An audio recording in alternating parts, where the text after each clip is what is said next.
जय माता दी। हमें नवरात्रि के पहले दिन अर्गला स्तोत्र और कीलक का पाठन श्रवण जरूर करना चाहिए। तो आइए भक्तजनों श्रवण करते हैं। अर्गला स्तोत्र प्रारंभ। मार्कंडेय जी कहते हैं, जयंती मंगला काली भद्र काली कपालिनी दुर्गा क्षमा शिवा धात्री स्वाहा और स्वाधा इन नामों से प्रसिद्ध देवी तुम्हें मैं नमस्कार करता हूँ। हे देवी तुम्हारी जय हो। प्राणियों के संपूर्ण दुख हरने वाली तथा सब में व्याप्त रहने वाली देवी तुम्हारी जय हो। काल रात्रि तुम्हें नमस्कार है। मधु और कैटभ दैत्यों का वध करने वाली ब्रह्मा को वरदान देने वाली तुम्हें नमस्कार है। तुम मुझे रूप दो, जय दो, यश दो और काम क्रोध आदि शत्रुओं का नाश करो। महिषासुर का नाश करने वाली तथा भक्तों को सुख देने वाली तुम्हें नमस्कार है। तुम मुझे सुंदर स्वरूप दो, विजय दो और मेरे शत्रुओं को नष्ट करो। हे रक्त बीज का वध करने वाली, हे चंड मुंड को नाश करने वाली, तुम मुझे रूप दो, जय दो, यश दो और काम क्रोध आदि शत्रुओं का नाश करो। हे सुम निसुम का और धूम राक्षन का मदन करने वाली देवी मुझे स्वरूप दो, विजय दो, यश दो और मेरे शत्रुओं का नाश करो। हे पूजित युगल चरण वाली देवी, हे संपूर्ण सौभाग्य प्रदान करने वाली, तुम मुझे रूप दो, जय दो, यश दो और मेरे काम क्रोध आदि शत्रुओं को नष्ट करो। हे देवी तुम्हारा रूप और चरित्र अमित है। तुम सब शत्रुओं का नाश करने वाली हो। मुझे रूप दो, जय दो, यश दो और मेरे काम क्रोध आदि शत्रुओं का नाश करो। पापों को दूर करने वाली चंडिके, इस संसार में जो भक्ति से तुम्हारा पूजन करते हैं उनको तुम रूप दो, जय दो, यश दो और उन्हें विजय दो। उनके शत्रुओं का नाश करो। रोगों का नाश करने वाली चंडिके, जो भक्ति पूर्वक तुम्हारी पूजा करते हैं उन्हें तुम रूप दो, जय दो, यश दो और उनके काम क्रोध आदि शत्रुओं का नाश करो। हे चंडिके, इस संसार में जो भक्ति से तुम्हारी पूजा करते हैं उनको तुम रूप, विजय और यश दो तथा उनके शत्रुओं का नाश करो। हे देवी मुझे सौभाग्य दो, आरोग्य दो, परम सुख दो और मेरे शत्रुओं का नाश करो। मुझे रूप दो, जय दो, यश दो और मेरे काम क्रोध आदि शत्रुओं का नाश करो। हे देवी जो मुझसे बैर करते हो उनका नाश करो और मुझे अधिक बल प्रदान करो। जय दो, यश दो और मेरे काम क्रोध आदि शत्रुओं का संहार करो। हे देवी मेरा कल्याण करो और मुझे उत्तम संपत्ति प्रदान करो। रूप दो, जय दो, यश दो और मेरे काम क्रोध आदि शत्रुओं का नाश करो। हे देवी देवताओं का राक्षसों और मुकुट रत्नों से स्पर्श किए हुए चरणों वाली हे देवी, हे अंबिके मुझे स्वरूप दो, विजय दो, यश दो और मेरे शत्रुओं का नाश करो। हे देवी अपने भक्तों को विद्वान, कीर्तिवान और लक्ष्मीवान बनाओ। उन्हें रूप दो, जय दो, यश दो और उनके शत्रुओं का नाश करो। हे प्रचंड दैत्यों के अभिमान का नाश करने वाली चंडिके, मुझ शरणागत को रूप दो, जय दो, यश दो और मेरे काम क्रोध आदि शत्रुओं का नाश करो। हे चार भुजाओं वाली देवी, हे ब्रह्मा द्वारा प्रशंसित परमेश्वरी, मुझे रूप दो, जय दो, यश दो और मेरे काम क्रोध आदि शत्रुओं का नाश करो। निरंतर भक्ति से भगवान विष्णु से सदा शिव स्तुति की हुई है अंबिके, मुझे रूप दो, जय दो, यश दो और मेरे शत्रुओं को नष्ट करो।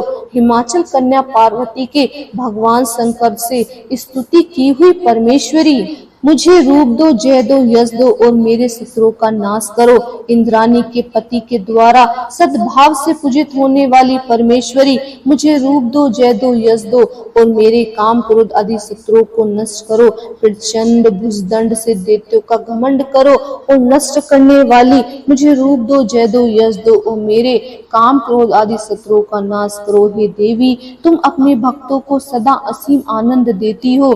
मुझे रूप दो, जय दो, यश दो और मेरे काम क्रोध आदि शत्रुओं को नष्ट करो। हे देवी मेरी इच्छा के अनुसार चलने वाली सुंदर स्त्री मुझे प्रदान करो, जो कि संसार सागर से तारने वाली तथा उत्तम कुल को उत्पन्न करने वाली हो। जो मनुष्य पहले इस स्तोत्र का पाठ करता है और फिर सप्तशती द्वारा महास्तोत्र का पाठ करता है, वह सप्तशती की जप संख्या के समान श्रेष्ठ फल को प्राप्त होता है और इसके साथ ही उसे प्रचुर धन की प्राप्ति होती है।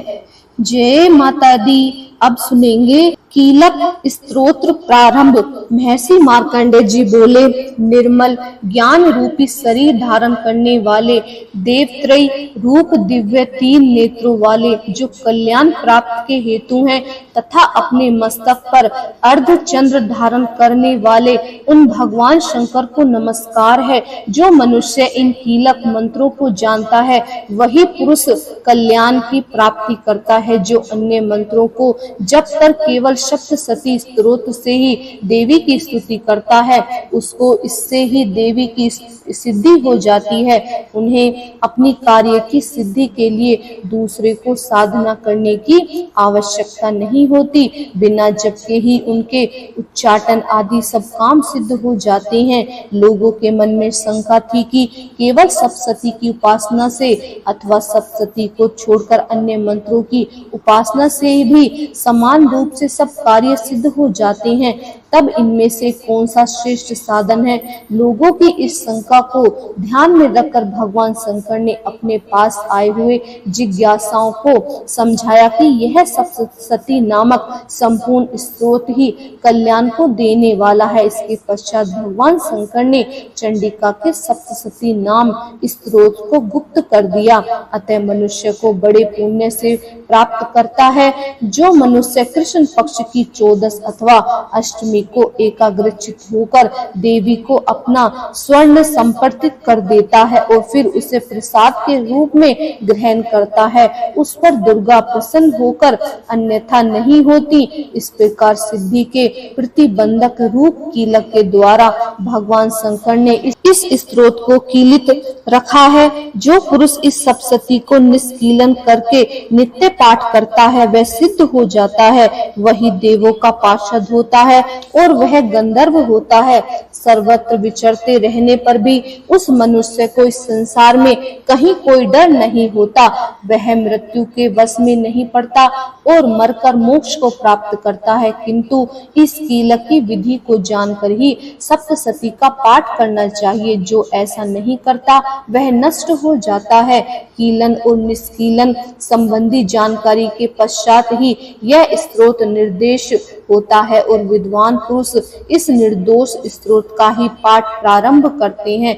स्त्रियों को जो कुछ सौभाग्य आदि दिखाई देता है वह सब इस पाठ की ही कृपा है। इसीलिए इस कल्याणकारी स्तोत्र का सदा पाठ करना चाहिए। इस स्तोत्र का स्नेह पाठ करने से स्वतः ही फल की प्राप्ति होती है। इसीलिए उच्च स्वर से ही इसका पाठ आरंभ करना चाहिए। जिस देवी के प्रसाद से ऐश्वर्य, सौभाग्य, आरोग्य, संपत्ति, शत्रु नाश तथा परम मोक्ष की प्राप्ति होती है, उस देवी की स्तुति मनुष्य को अवश्य करनी चाहिए। जय माता दी। अगर वीडियो पसंद आई हो तो लाइक कीजिए, शेयर कीजिए और हमारे चैनल को सब्सक्राइब कीजिए और दुर्गा सप्तशती की 9 दिन चलने वाली वीडियो का श्रवण जरूर कीजिएगा। जय माता दी।